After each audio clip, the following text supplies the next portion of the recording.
अस्सलाम वालेकुम वरहमतुल्लाहि वबरकातुहू। आज मैं आप लोगों को एक आलम का वाक़या सुनाने जा रहा हूँ जो अपनी कब्र से गायब होकर यूरोप मुंतकिल हुआ।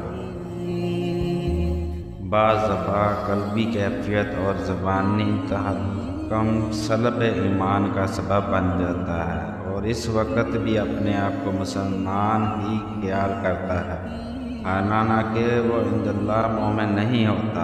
चुनांचे मैं एक अजीबोगरीब और हैरत अंगेज़ वाक़या सुनाना जा रहा हूँ जिसको मैंने खुद अपने हज़रत हकीम इमामुत थानवी से सुना था। फरमाते हैं कि शेख दहान जो मक्का मुअज़्ज़मा में एक बहुत बड़े आलम थे, उन्होंने बयान किया कि मक्का मुअज़्ज़मा में एक मुसलमान आलिम का इंतकाल हुआ, उनको दफन कर दिया गया।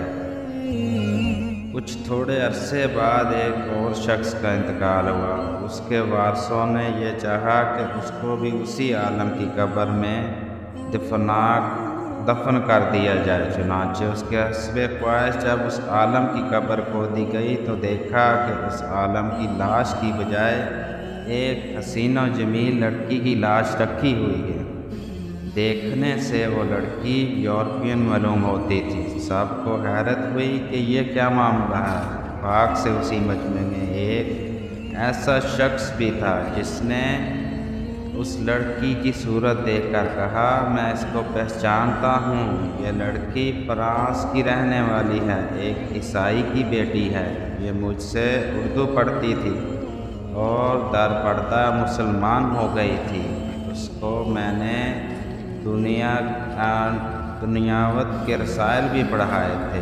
लोगों ने कहा कि इसके यहाँ मुंतकिल होने की वजह तो मालूम हो गई कि मुसलमान और नेक थी, मगर उस आलम की लाश कहाँ गई। इस पर लोगों ने उस शख्स से कहा कि जब तुम हज से फारग होकर यूरोप जाओ तो उस लड़की की कब्र खोद कर देखना उसमें उस मुसलमान आलम की लाश है या नहीं। वो और एक सूरजशनास को भी साथ कर दिया। चनाचे उस शख्स ने यूरोप वापस आकर उसके वालिदैन से लड़की का हाल बयान कहा। इस वाक़या को सुनकर उनको बड़ी हैरत हुई। बिलाखिर ये राय हुई कि उस लड़की की कब्र खोदी जाए। चनाचे कब्र खोदी गई तो वाकई उसके ताबूत में उसकी लाश नहीं थी, बल्कि उसकी बजाय वही मुसलमान आलम रखे हुए थे नज़र आए। जब इस वाक़या की इत्तला मक्का मुअज़्ज़मा में पहुंची तो उन लोगों को फिक्र हुई कि इस शख्स की लाश मक्का मुअज़्ज़मा से कब्रिस्तान किस सबब से मुंतकिल हुई। साहब ने कहा कि उसकी बीवी से पूछना चाहिए कि उसका ऐसा कौन सा किरदार था जिसकी बिना पर उसके साथ ये मामला किया गया, क्योंकि उसे सही हालात का अंदाज़ा बीवी से ही हो सकेगा।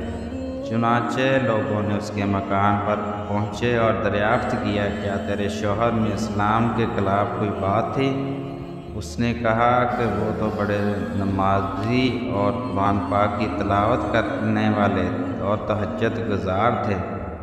लोगों ने उससे कहा कि ज़रा सोच कर बताओ, क्योंकि उसकी लाश मक्का मुअज़्ज़मा में दफन करने के बाद फ्रांस के कब्रिस्तान पहुंच गई। कोई बात इस्लाम के खिलाफ ज़रूर थी जो उसकी लाश को कुफरस्तान ले गई। इस पर उसकी बीवी ने कहा, तो मुझको कुछ मालूम नहीं, अलबत्ता इतना मालूम है कि जब वो मुझसे फरागत के बाद गुस्ल का इरादा करते तो यूँ कहा करते थे कि अंसारी के मज़हब में ये बात बड़ी अच्छी है कि उनके यहाँ गुस्ल नजाबत फ़र्ज नहीं। लोगों ने कहा, बस यही बात है जिसकी वजह से अल्लाह ताला ने उसकी लाश को उसी कौम अंसारी की जगह फेंक दिया जिनके तरीके को वो पसंद करता था। देखा आपने कि जो शख्स अगरचे ज़ाहिर में नेक और पूरा मुसलमान मालूम होता था, मगर तफ्शीश के बाद मालूम हुआ कि उसकी एक बात कुफर की भी थी कि वो कुफार के एक तरीके को इस्लामी हुक्म पर तरजीह देता था, और चूँकि इस्तेकाम कुफर کفر اچھا سمجھا، کفر اس لیے کہ شخص پہلے ہی سے مسلمان نہ تھا، مسلمان نہیں تھا۔ اور یہ ضروری نہیں کہ ہر جگہ لاش منتقل ہو جایا کرے، اللہ تعالیٰ کبھی ایسا بھی کر کے دکھاتے ہیں کہ تاکہ لوگ اس سے عبرت پکڑیں۔ جزاک اللہ۔